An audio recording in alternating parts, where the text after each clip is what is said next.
Evening, ladies and gentlemen. Welcome to episode 86 of the Dads and Ed podcast. My co-host, Devin Schoening, is on his way in. Be here in just a second. My name is Josh Allen, Tech Integration Specialist, Lewis Central Community Schools. Excited to be here. 4 wonderful kids, 1 beautiful wife, and looking forward to tonight's guest. Karl has known him for a few years now.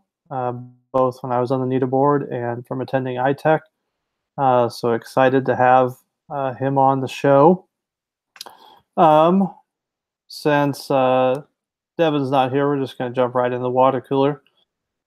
This week, the U.S. Supreme Court essentially ruled that a 1992 law that said gambling in sports, they ruled it unconstitutional and essentially gave it out to either the Senate or local states, depending on who takes the next step to, not maintain it, but regulate it. This was in response to a lawsuit brought by the state of New Jersey and Governor Christie, which basically they wanted to allow legal gambling at their casinos, just like what happens in Las Vegas. So this week the Supreme Court says, well, the federal law that was in place should not be, and are just turning it over to Congress. So there's been a lot of debate here in the last few days about, so what's that going to mean? For most states, it's not going to mean much, I don't think, in the very near future. For example, both the states, or the state that I work in, the state that I live in, are both out to recess, of course, for the summer already. And so them putting any laws together would take a long amount of time unless they were going to do it for a special session. I believe New Jersey and maybe a few others could have something up and going, the next few weeks, few months. Not sure how far along they are. Not sure how far along Congress would be, and how soon they would stop that. But it'll be interesting. It'll be interesting to see how many states adopt it. Legalizing marijuana is one example. That's slowly crept up. There's only been a handful of states that have taken that up when it was turned over to the states. It'll be interesting to see if Nevada fights it. Someone, when I was listening to the radio today, they mentioned that Nevada, made $5 billion just from gambling this year. So our state's going to want a piece of that. I think so. But is Nevada going to try and, keep their piece of the pie? I don't think so. The other, as I was listening to that news story, they said that illegal gambling is a $150 billion industry. So I think that states have a lot of other places where they can grab a piece of the pie without having to take away from what Nevada does. So it'll be interesting to see, how many states grab onto that. It'll be interesting to see. Sports are, I think, especially the major professional league is going to want their cut. The NBA has kind of been out in front of this. So yeah, we'll see how it goes. Did you get all that, Devin? I didn't hear a word of it, but I'm sure it was brilliant. It was pretty intelligent. Did you have a guest on? No, I was just talking to myself. I didn't argue with myself. I thought that was good. Well, I'm good at that. I can argue. Yeah, No, I was talking gambling. Oh. What are your thoughts on the Supreme Court ruling this week? Is it going to be good for sports? I think it will be. I'm going to say yes. I think it'll be good for sports. I think one thing it could do is increase viewership, if that's possible for some sports. I can't remember what I was listening to today, but talking about a sport like baseball, that the sports show I was listening to was saying that it's, a boring sport, and but what if you can bet on, Kershaw's gonna be pitching against Harper in the next inning, and so instead of just let's get to the bottom of the fourth, you can bet on what happens in that at bat. So that idea of like prop bets happening on the spot in the moment, live gambling. I don't know. Do you get people watching baseball that maybe wouldn't otherwise? Oh, and someone even mentioned, will that increase viewership for, say, the WNBA? Yeah. Will people start watching that because they think they can, place a small bet and, win some quick money off that? I don't know. Yeah, and I think it could. You think about all the gambling, and not that the Super Bowl is by any means the only sport that gets bet on, but man, that was kind of for a long time the king of prop bets, right? Yep. You think about betting on how long the national anthem is and this coin toss, and I think that's happened more and more with other sports now. But it seemed like the Super Bowl for a long time was just kind of like the king of prop bets, and if you can put a few bucks on something silly like that in the moments of the game, I don't know. There might be some people who wouldn't normally watch a mid-season NBA game or a regular season baseball game that maybe they do because they can bet on it. I don't know. Yeah, I've heard a lot of that is, those sports that the viewership is declining, or attendance is down. How will sports, incorporate that with technology? And Yeah, you have like the one that came to mind is MLB has I think it's called a ballpark app that is, uses your location for different things within the ballpark. Could they tie something in with that? Could there be you get $5 of whatever if you guess something right off of that app? I don't know. Right. And is it something, where you see that happening in stadiums now that you obviously couldn't before, to get people to stadiums too? I mean, I can't remember what else I was reading or listening to, but they were also talking about this idea of why would you go to games now? When you have all of these things you can do at home, and when you throw in the gambling part of it now too, that I can do on the spot at home, and I have my big screen TV, and I've got my sound, and I've got apps that I can watch in VR, and I've got all these things I can do sitting in my living room. What am I getting besides just the kind of atmosphere of being at the game? What am I getting by going to the game besides $12 hot dogs and $15 beers and the stuff that that I can get for $1 at home?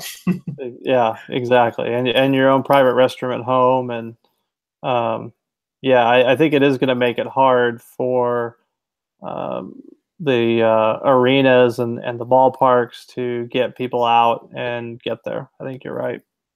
Do you worry about corruption? Do you worry about teams and leagues and players getting involved in the gambling in ways that will mess with the integrity of the game? I mean, they did 50 years ago. They did 100 years ago with the Black Sox. Is it going to be? I think you're going to have more people watching it. I think someone will get caught. I mean, I think it's inevitable, but I think it's inevitable to happen regardless. That's true. I don't know. I mean, especially at the professional level. I mean, I think of like, like some of these late season NBA games where it's, Denver and Detroit. Yeah. Where very few people are watching. There's really no benefit to winning the game. Those are the games I think are going to be thrown. Right. Will the WNBA, will that be not a hotbed for it, but will that be a spot for it when you've got people who aren't making the millions and millions of dollars that the men are? Yeah. Will they be talked into it? I have no idea. I'm not trying to assume that I think that league would do it more than any other, but if you don't have as many eyes on it, I think like a Washington Nationals LA Dodger game, I don't think is going to get thrown because way too many people are watching it. There's way too much coverage now. I mean, if it can be uncovered in 1918, is it really going to? It's going to be so much tougher now in this media environment to get away with it. Yeah. So I didn't hear your opening, the great conversation you had with yourself before getting on. Was what is your thought? Do you think it's a good thing? Are you for it? Are you against it? What do you think? I'm not a gambler. Yeah. I've done the casinos a few times. If it's legal, will I put $10 down here or there? Probably if it's not a lot of extra work. But I don't know. Yeah. I worry about, people getting hooked on it just like anything. Sure. And it's not like they can't do it now. I mean, obviously we have, addictions now when it's illegal. I mean, $150 billion bet. But if it's that much more accessible, what are we going to do to prevent it? Yeah, and I think that's true. And I think about you think about alcohol and being legal and then prohibition and then making it legal again because of the underground stuff was worse than that. Right. I heard a funny caller, I think, into the Dan Patrick show today, who was talking about the detriment that this is going to have on bookies. The the guy that's doing the work and the bookie, and now you're going to be able to go online and do it essentially wherever you want, or taking away jobs from real Americans here. I have a good friend who will remain unnamed, who is, I joke with him, that he's a degenerate, and he does not disagree. However, he doesn't agree to that statement. And so I tweeted him Merry Christmas the other day, and that was replied with an animated GIF and it's a great day to be an American. So right. I think he's probably excited to do that. I'll be interested. Nebraska, with Iowa having casinos right across the river, Nebraska still has been very staunch against opening up anything more than Keno. So, I know they had an Iowa legislature on the other day that said that he's writing the bill. They're going to do it. They're going to introduce it. Nebraska's governor said no. But if everyone around you does it and you continue to lose money and you continue to have high property taxes, at what point you either get ran out of office or overridden? Yeah, no, I agree. It'll be interesting to see where it goes. I mean, it's obviously early in those early stages of what that's going to look like for legal gambling, but legalized gambling. But I am curious to see what it's going to evolve into. And that was one of the things I did mention early on, is that there's so many unknowns with how Congress is going to deal with it, how the states will deal with it. So, it'll be interesting for sure. Yeah. All right, dad moment of the week. I don't know if I mentioned, we got water sprinklers in our yard sprinklers. This was like Christmas for me. Our yard was in dire need of help, and it's definitely getting it, which meant that I probably needed to upgrade mowers, because mine is 30 years old. To buy a tire that fits the self-propelled system was $70 for one. On eBay. No one actually sells them. You had to buy them off eBay. And we had been helping a friend out mowing their yard, and they had one of these brand spanking new Toro personal pace Cadillac of mowers, as was mentioned in a Craigslist ad. So I bought a new mower the other day. It is a year old. It only has been used for 2 months.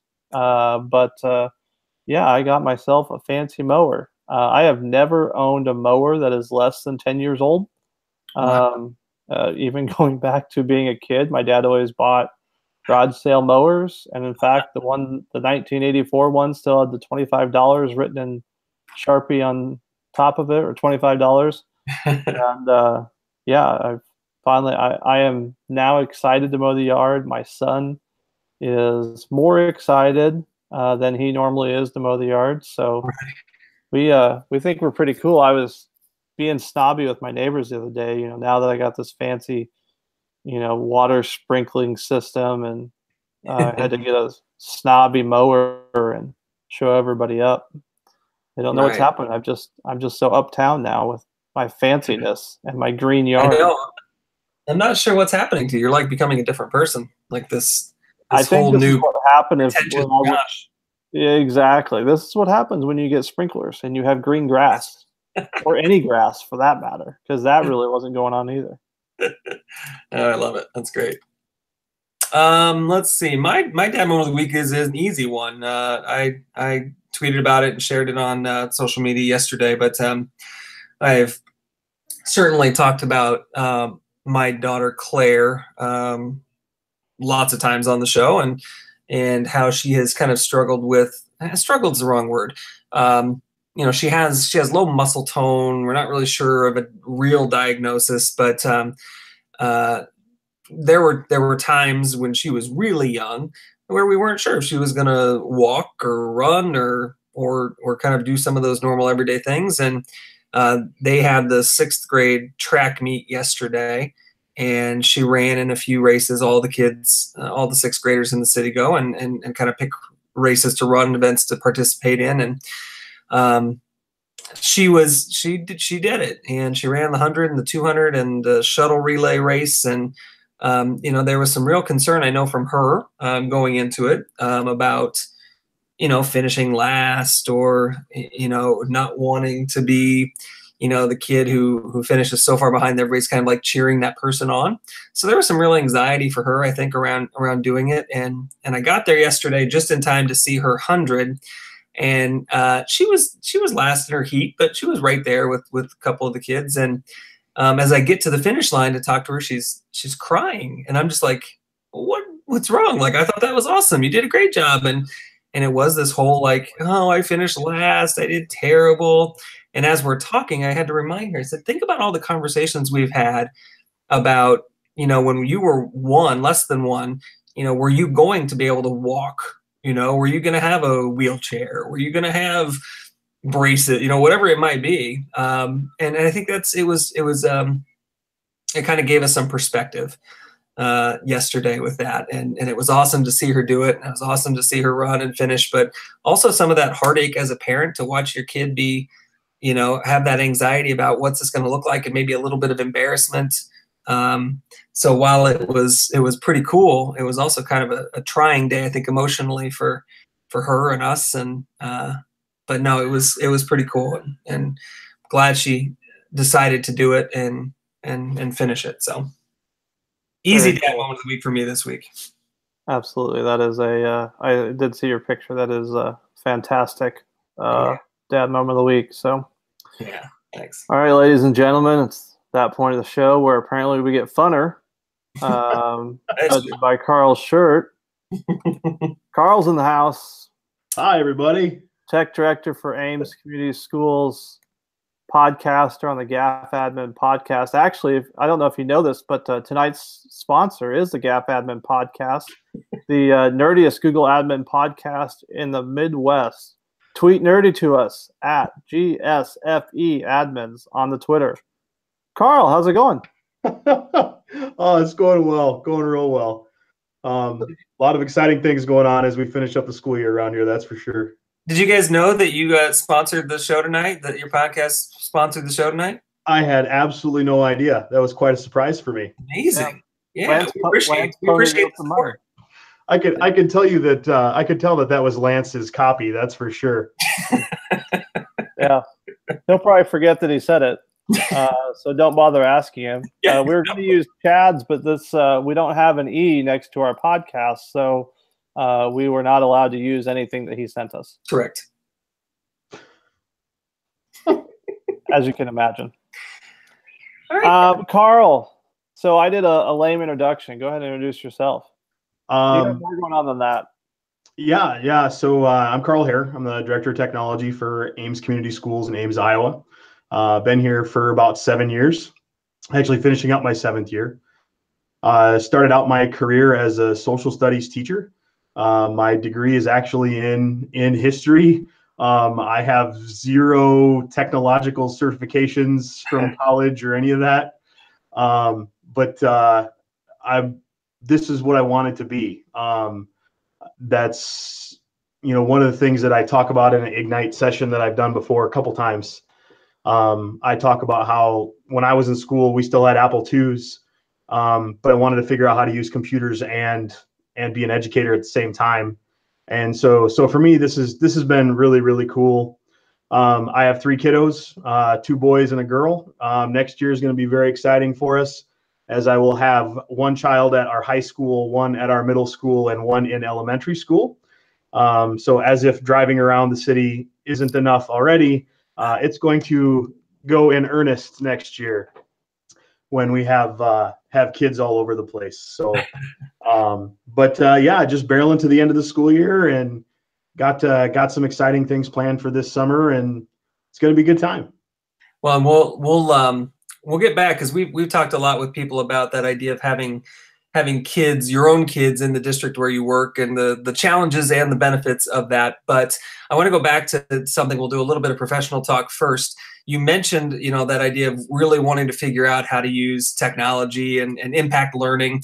Do you find it hard? So from your role as a tech director, we've certainly, I've certainly seen and talked to many districts where that role has very little impact or interaction with teaching and learning, or curriculum and instruction, whatever your district calls it, and doesn't really impact that. They're expected to do the fixing and the buying and the doing the stuff. How have you tried to kind of like merge that role into one that has more impact on classroom practice? Actually, it ties a lot into my philosophy when it comes to education and technology and education. I do my best to meet with the curriculum instruction department on a regular basis. I am very close with that entire department. Mm-hmm. A lot of our professional development and a lot of the stuff that we're doing actually is we're training up our teacher leaders, which are part of the curriculum instruction department, mm-hmm. So that they can just show best practice. I've been really lucky the last 2 school districts where I've been a full-time technology director, where I've had that opportunity, that relationship, where I had support from superintendents, support from school board, where it was about good instruction, not about good technology use. And I realize I'm preaching to the choir on this one, but I know that I make some of my tech director colleagues a little bit upset when I say that I truly believe somebody in my position better have been a teacher. And I have my credentials. In fact, I subbed for a math class, 7th grade math, earlier this year. Mm-hmm. And it was because the teacher was being interviewed when Google came to visit and talk about our district. So I'm like, yeah, heck, I'll do math. Sure, why not? Mm-hmm. And I think that because of the environment that I'm in, that philosophy has been allowed to kind of take on. Mm-hmm. I'm also out and about in classrooms. Last year, I made a very significant commitment last year to where I'm going to do my best to put on my calendar visits to classrooms and see what's going on in the classrooms. I'm also included in all of our admin team meetings where we discuss things like building goals. Right. What's our math goal? What's our science goal? What's our social and emotional goals for our buildings? And I think it really all boils down and gets really back to the idea that we've had different tools for instruction for eons, right?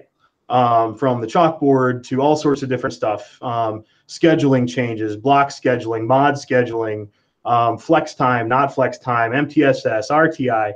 Mm-hmm. It's all about trying to find the best fit that's successful educationally, regardless of whether it plugs in or not, right? Right.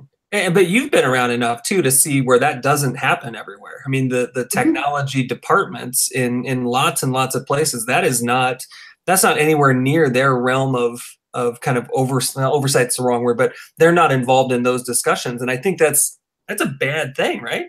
Oh, I would agree 100%. There is a large percentage of my job that is managing the IT team and budgets and buying things and making sure stuff just doesn't appear, that sort of thing. But I think the preponderance of my time needs to be spent on education and curriculum and helping teachers and teacher leaders to be better educators. Mm-hmm. Because anybody can teach a boxed curriculum, right? A prescribed curriculum. I really like to rag on FOSS kits. If you're familiar with science in a box, right? If anybody can open a box and teach the lesson, that's not how it should work. Education and teaching is an art, and we need to allow our teachers to explore that and provide them with the tools and resources. And you're 100% right that a lot of people get hung up on the tech and the break fix, and my network needs to be up and I need to have this. And I will say that I have been around enough that I am starting to see a little bit of that switch. Back early on in my career as a tech director, it was, how do we block YouTube? How do we block YouTube? And I'm just like, well, why are you blocking YouTube? This doesn't make sense. Yeah. 15, 17 years ago, that was it was blocking stuff. Yeah. And now it's not. And it can be really hard to always try to frame education first versus technology first. And it's very interesting for me to bridge. I've had to hire a few new staff members in my time here, and you're interviewing these folks, and like your network sysadmin. Okay, my network sysadmin here, he's a great guy. Yeah. But he gets really worked up about bandwidth usage and why are these kids? You're letting kids with their mobile phones on here, and right. Yeah, so what? I mean, we'll just get more bandwidth. We'll figure it out. But you have to have the right heart and the right mindset for this to be successful at all.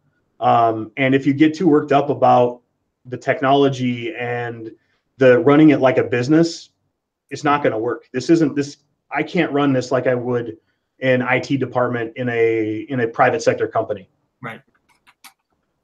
So you hit on a couple things that you do and the ways that you're getting out, ways that you're getting out, meeting with staff, and all that. What are some of those things that you think are best practices that tech people like yourselves should be doing? What does work?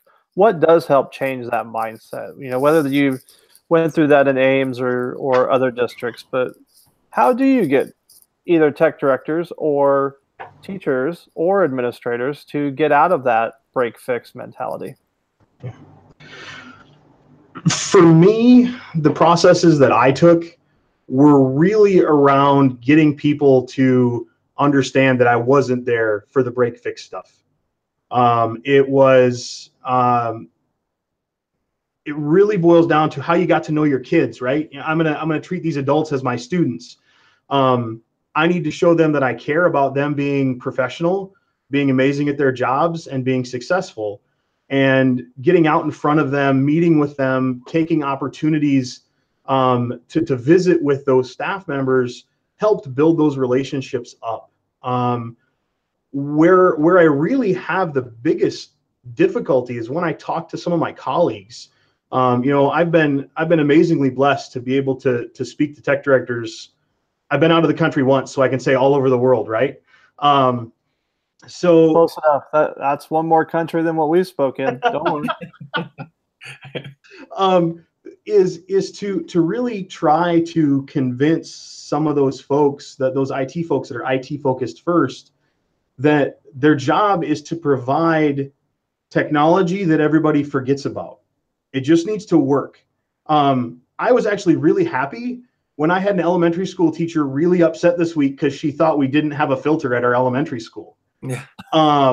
And that was not what she was intending to do. But for me, that's a huge win because I'm not getting in the way, and my policies and procedures aren't getting in the way of them doing what they need to be able to do. Yeah. And so the way I've been most successful with the colleagues is to give those examples where this is what was going on in one of the classrooms, and think of the power that this had. And had I been really worked up about kids using this, that, or the other thing, it wouldn't have worked. And one of the examples I have, when I first started here, I took the easy ones, right? You go to the low-hanging fruits, start to build those relationships. And we had a teacher here in the district that had worked with me in another class, and I was working on my evaluator approval certification. So here in the state of Iowa, to evaluate certified staff, they have a special class we have to take. And so I was doing the formal observation process with her, and we were out in front of my middle school, which has a very long straight road that some people may choose to go in excessive amounts of speed on. So our kids measured out a set distance, start a stopwatch, stop a stopwatch, and determine the speed, miles per hour. And then they would compare it. We had a police officer there with a speed gun. They would do it the hard way, and they'd show them the gun. We all got out there, and I watched the teacher tell all the kids, make sure you bring a stopwatch, make sure you stopwatch, because it is a haul from the science room to that street. And one of the kids forgot. And we had a policy at the time, absolutely no cell phones. Well, this kid had a cell phone. And I went to the teacher. I said, why wouldn't you let this kid participate? He missed out on the entire lesson because of a silly rule. And she said, well, that's the rule. That's what we need to do. And I'm like, you can't do it that way. This kid did nothing. He was disengaged with your activity. He couldn't accomplish what you needed to accomplish, all because you wouldn't let him use the stopwatch he had in his pocket. Right. And that's the sort of stuff that drives me bonkers, but also gives me fodder to start to talk to people, and you start to get the head nods and like, oh yeah, and ultimately it's about that mindset of trust the people first, and then if they betray that trust, then figure out a way to fix it. Yeah. Because if you start from a point of distrust, the kids aren't going to like you, the adults aren't going to like you, you don't trust me, I'm not going to trust you, you start off on the wrong foot.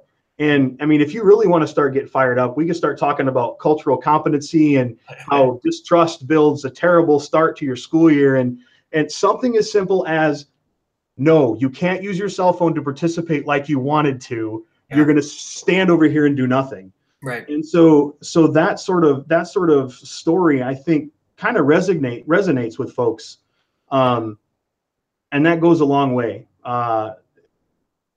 Yeah, I mean, it's just a really, really great way to go about it. Right. And, I think we all have, similar stories. I remember a very short version, but one of the rules when I was probably 10 or 12 years ago, I guess now when I was teaching still, but the rule in the school was if you see a cell phone, you take said cell phone, you put it in a plastic baggie, and you take it to the office. And like, that was the rule.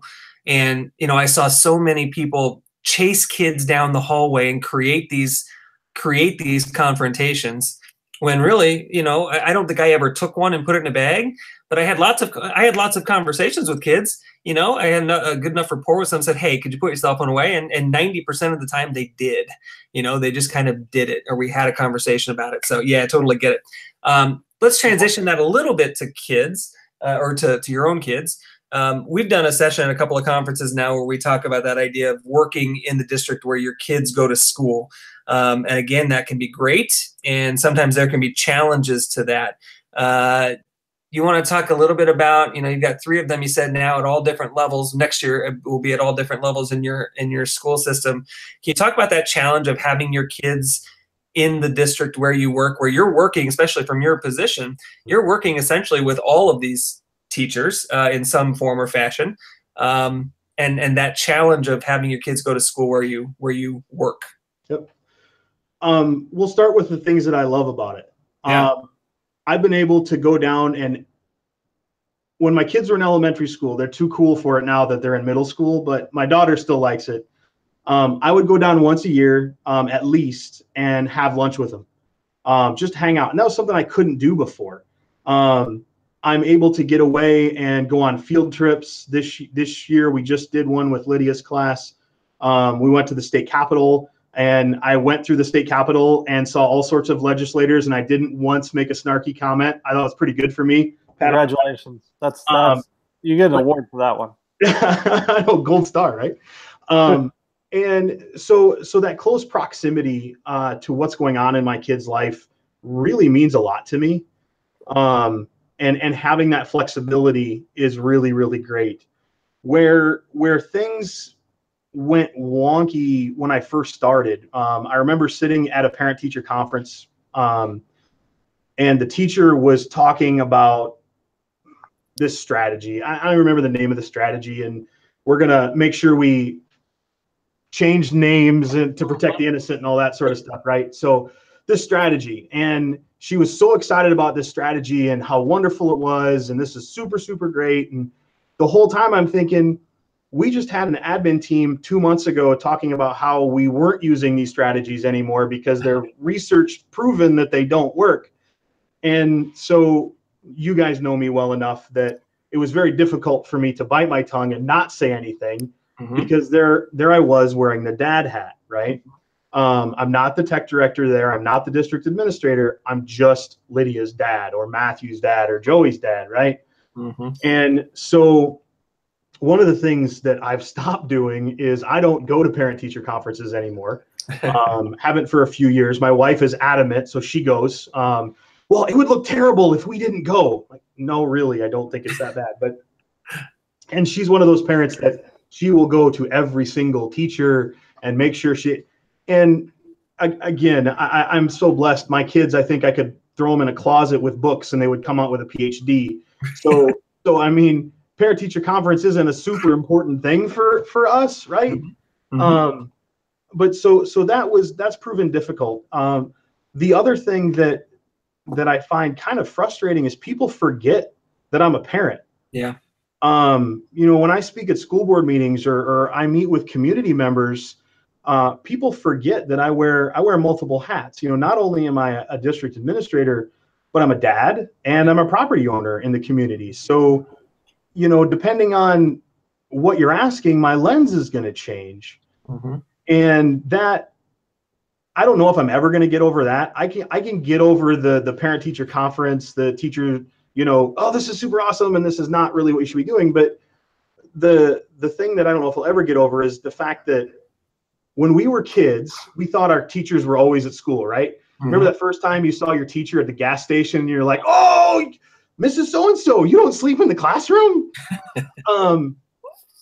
I still have to remind people that I am a parent. And so when I'm speaking on this topic, I'm coming at it from this lens. And that can prove rather frustrating, especially when people will even say, well, you're not a parent. And I'm like, no, back it up a second. I am a parent. And I do know what this looks like. And I do go to we had a very big event this past week. It was the How to Be a Freshman Parent orientation meeting. And I went to learn how to be a freshman parent because let me rephrase that, a parent of a freshman, not a freshman that is a parent. I understand. I appreciate that clarification. Just You're welcome. I'm sure there was questions about my ability to be a freshman in high school. Check Twitter now. We have very special classes here, Dave. But I understand how the high school works from a process and procedural point of view, but not as a parent or from a student point of view.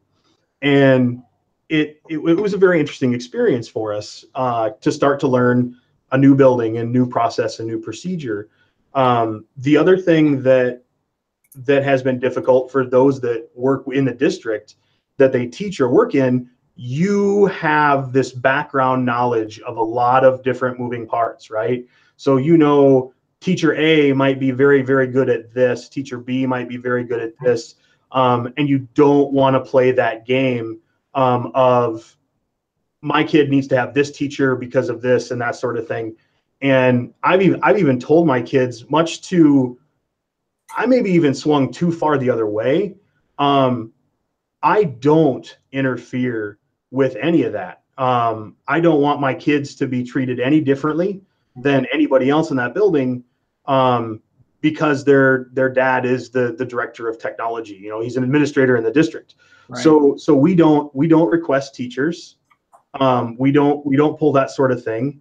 I don't go in for the most part. I will have to talk about one example where I did interfere. But I also have to be careful too. So we have multiple elementary schools here in Ames. And the last thing I want is my kid's school to be perceived as getting better things than the other 4 elementary schools. So I really have to try to push that 10,000-foot district level view. The only time I got involved in any of my children's homework or anything like that was actually last year. My son came home, and we don't print. Our kids don't print in our district. My son came home and he was doing a trifold brochure, and he had to print it out or he was going to fail. And my son has a little bit of some perfectionism issues and anxiety anyway. And so I was trying to figure out what was going on. We shouldn't require kids to print, especially when they can't print at home or can't print at school. You're making them print at home, then you have some equity issues. So I emailed the teacher and I said, hey, I'm coming at this from both my lenses. I was open up front right away. And I kind of said, because our kids can't print and we don't have access, we really shouldn't be doing this. And then what is your target audience for this stupid, I didn't say stupid, this trifold brochure. And the teacher's like, well, we're going to print them out and put in the classroom. I'm like, well, if you're going to print them out, let's print them out and put them somewhere where people can read them, as an authentic audience.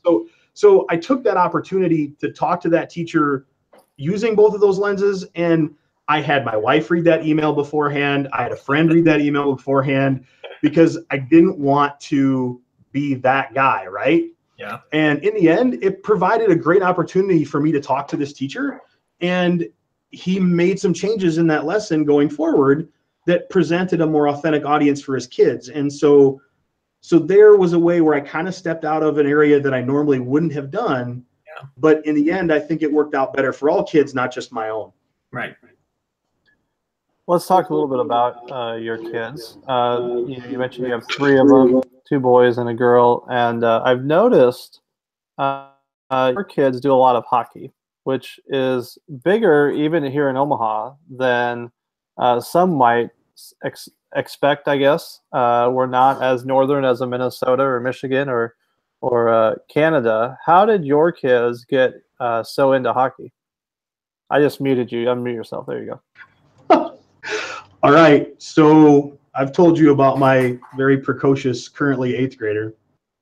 When he came home at Christmas break as a kindergartner, and it was back before we had switched to the digital backpacks. So he has a flyer. And he had a friend that had played hockey. And when my kids were younger, and we got out of it, now we're back to it. But when my kids were younger, we always ate at the dining room table.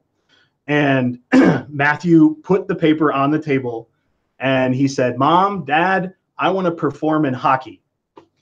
And we just kind of look at him like, what are you talking about? We don't watch hockey. We don't skate. I'm warm weather people. I've coached baseball, football, tennis. These are my sports. We want to play hockey. We looked at the form, and for little kids, hockey is very, very inexpensive.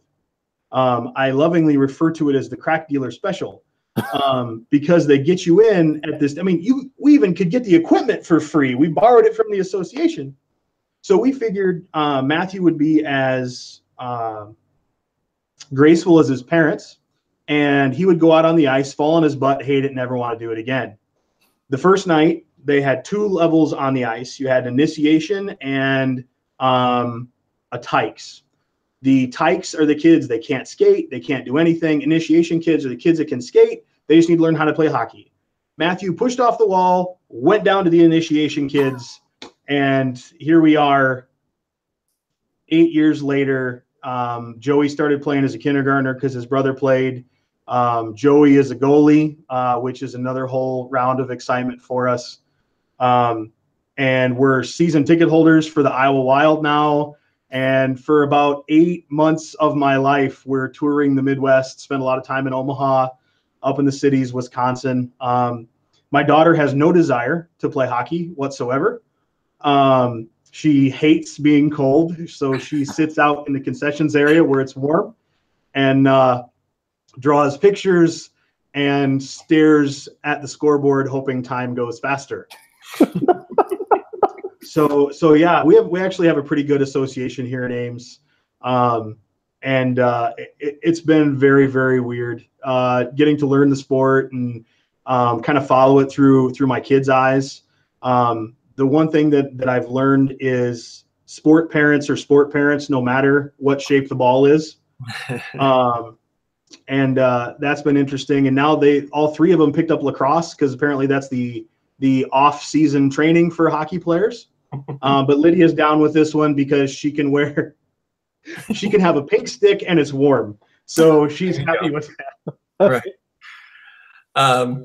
One thing we try to ask everybody that's on, because it's kind of become the crux of why we even started this podcast in the beginning, other than just wanting to get together and chat and have fun and laugh, is this idea of kind of the intersection of parenting and being an educator, which we've kind of dug into a little bit. But can you talk at all about maybe how one has kind of impacted the other, how being a parent has kind of impacted the way that you think about education, and kind of vice versa, the way that, you know, being in schools and being around kids as an educator has impacted the way that you parent? I think for me, having kids of my own, it's like my own guinea pigs.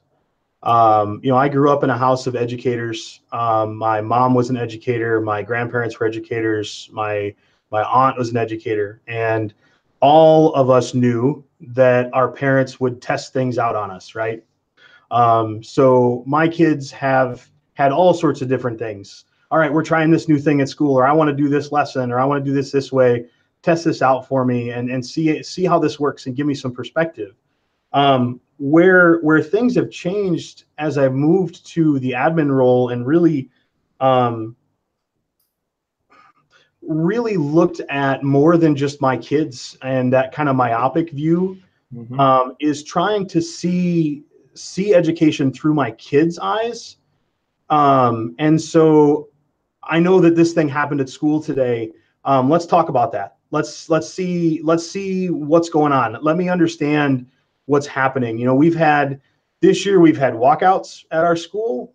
We've had protests for different things. And it's been very powerful for me as a parent to see my kids and how they're picking up on that and how they're starting to formulate their own opinions. As far as being a parent tied to being an educator in the classroom, I think it just continues to gain that perspective, right? You start to realize that these human beings have lives outside of school that may negatively impact or positively impact their day. And I think it's been really great for me as I've gone out and visited even my kids' classrooms, my kids' buildings, seeing the different perspectives that those kids have and how they're going to help shape my kids' future ideals and lives. So it's a very, very interesting perspective, because you have that professional level of, I know this is how this should work, but then you also know that as a parent, there's a bunch of books that, man, I read every book I could get my hands on when I found out Dee was pregnant the first time. In order, I went out and bought my domain so we could post pictures and things online. I got a video camera, and then I got the guy's version of what to expect when you're expecting, and then bringing up boys. Because I was going to have boys. I mean, we didn't have any Hehr girls, so I just assumed we would have boys. And you read how these things work in books, and you have these different ideas, and I'm going to do it this way. And you realize that all comes to a complete screeching halt when that tiny human being comes into your life. Like, this is not how this works. It's not in the book. And a lot of the, we'll call them coping mechanisms, are also great for educators, because you can have the best lesson plan possible and you're ready to start the day, and you have half your kids come in, they didn't have breakfast that day, the other 30 of your kids are late on the school bus, and it's 12, 11, 10 days until school it gets out, and it's out the door, right? And so trying to come up with ways to connect that, being a parent gives you some of those skills to be flexible in a really, really crazy environment. Yeah, without a doubt. Absolutely. Well, Karl, we appreciate you hanging out with us for a few minutes. We have our last segment called Sharing is Caring. So we're going to give you a minute or two to figure out anything that you want to share, people, something you read, tool, whatever it is. We'll give you a few minutes here to think on that. I have to give a shout out to one of our new teacher librarians this year, Kayla Neitzer. Kayla came in. I don't want to say it was a tough situation. We had a fabulous teacher librarian, friend of the show, Lynn Kleinmeyer, last year, who, because of her husband getting an administrator job, got to join a fabulous team at Grantwood AEA. So Kayla walked in straight out of the classroom into a phenomenal work environment, and she just has soared in that area. She has really taken on our maker space, which is something that Lynn hadn't really had the opportunity to get to because Lynn was dealing with past issues and the makerspace was pretty new. So Kayla has just kind of ran with that. Kayla is redesigning the entire library right now. She is taking every single book off of the shelf and redesigning where it goes, because as part of her work with the reading team, it was determined that it was best to kind of really shake it up. And so kudos to her. Well, and then there's the other part. She has to work with me, which, as you guys know, sometimes is the biggest troubleshoot or trouble out of all of that. So she has just been a phenomenal addition to our district. So glad that we could keep the ball rolling with her at Titan Hill and at Kreft. So Kayla Neitzer at Kayla_Neitzer. I will tweet that out here in just a second. Yeah. Devin. And two things there. It is tough sledding working with Josh sometimes. So I knew that would be the first to come back to that as well. And Kayla was a teacher in our district prior to going to work in Lewis Central with Josh and to take that role. And that was something that she wanted. And she was a fabulous second grade teacher in our district. Big loss for us, but I had no doubt that she would be great at that. So good to hear that she's taken that on. I'm going to share an article that I read today. It was an NPR article. The title was "Why Teens Should Understand Their Own Brains and Why Teachers Should Too." And it was really an interesting look at all the things that are happening to the brain as kids get into those teenage years. As soon as I read it, I texted it to my daughters and my wife and said, "You should read this. This is really interesting." And lots of potential impact on schools. The way that we think about start times and end times and what's happening with just the kind of plasticity of the brain in that time of life, and how they're kind of figuring out that, the brain continues to shape itself all the way into, for some people, young adulthood, and doesn't end in childhood. And so I thought it was a really interesting piece. It was an interview highlights with the author. Let's see here. The book is called, that they were talking about, is Inventing Ourselves, The Secret Life of the Teenage Brain, which I kind of put on my Goodreads to want to read. The author is Sarah Jane Blakemore. And so I'll tweet out the link to it, but really kind of an interesting piece that I think would be good for teachers and teenagers and parents to want to read and understand all those weird things that might be happening. One of the things I thought was interesting went with the sleep thing. And it talked about that what happens in the brain as kids get into these teenage years is that kind of naturally they start staying up later, right? Their brain puts them to bed later. And so and they talked about like 2 hours, right? So they're going to bed maybe 2 hours after an adult is. And then by the time they get up, maybe school at 8:30 or 7:30 or 7:15 or 8:10 or whatever your school starts. Maybe that's not right. Maybe we need to think about that. So I thought that was really, really interesting. And then she starts to talk a little bit about social media's role in that. And really her thing wasn't about social media's impact necessarily. It was this idea that teenagers oftentimes have their phones in their room at night and they don't put it on silent or turn it off, and they're answering messages at all hours of the night. And so maybe even just helping with strategies around, what do? Do you put that thing on silent? Do you put it on do not disturb? Do you turn it completely off at night so that you can at least get to those things in the morning? Not saying you don't need to be connected, not saying that you can't or shouldn't use social media, but how do we be better about thinking through how we use our devices? So really interesting piece. I'll tweet it out. Good, like I said, NPR piece, why teens should understand their own brains and why teachers should too. I will say the automatic do not disturb on my iPhone is like the greatest thing ever. 9 p.m. to 7 a.m. I don't hear them at all. It's fabulous. Mm-hmm. All right, Karl. Hopefully we stalled a little bit to get you something to share. So what do you got? I'm actually going to share a book that we just finished this year. It's called "Is Everyone Really Equal?" It's by Sensoy and D'Angelo. There you go. Is Everybody Really Equal? It's got some goldfish on there.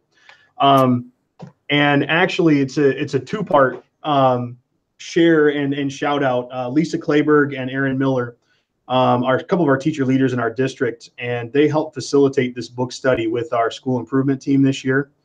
And it gets into a lot of really difficult conversation, looking at our positions of privilege as white males, and provide some opportunity for us to how to be allies, how to step out against oppression, and speak out for marginalized groups. And we've all done professional development in our careers. We've all had book studies that we've done.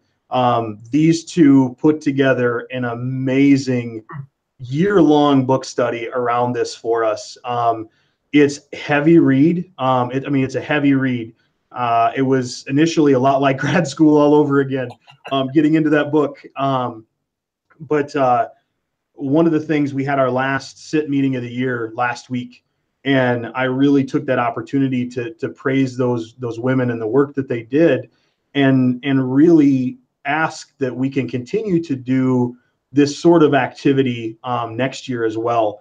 I think it was great reflective activity. There's activities in the book that you can do, different articles to read, news clippings to read, but an absolutely powerful text that really starts to get at cultural competency and cultural proficiency, and trying to really get at the heart of some of the things that are causing issues in public education right now.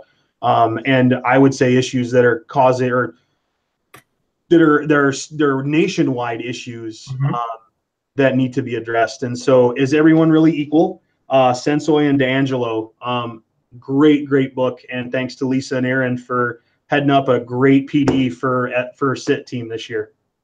It's a very timely read with everything that's going on. So, absolutely. All right, ladies and gentlemen, we have not only come to the end of the show, we have come to the end of the season. It is May. It is summer break time. We take a break just like everybody else does. We will be back in August. We actually have guests already lined up for August. We do. And we're only 14 shows away from 100.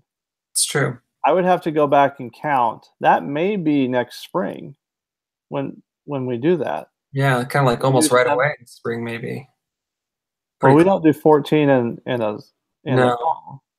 That'd be way too much work. Right, exactly. There's only 52 weeks in a year. There's no way we're doing 14 in the fall. That's true. Next spring, we could hit the century mark. Yeah, we'll have to think of something special for that night. Hopefully the Edu Podcast Network doesn't cancel us by then. That would be bad. Yeah. Because I didn't mention them at the beginning. Since you were late, I totally blew the beginning. You can tweet at us at Dads and Ed. Use the hashtag Dads and Ed. Check us out on the Edu Podcast Network at I have it written down. Hold on. edupodcastnetwork.com.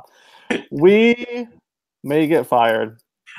Oh, well. I just want Chris to know I had nothing to do with that. Chris Nessie, I had nothing to do with that. Chris, we got some really good guests coming up next fall.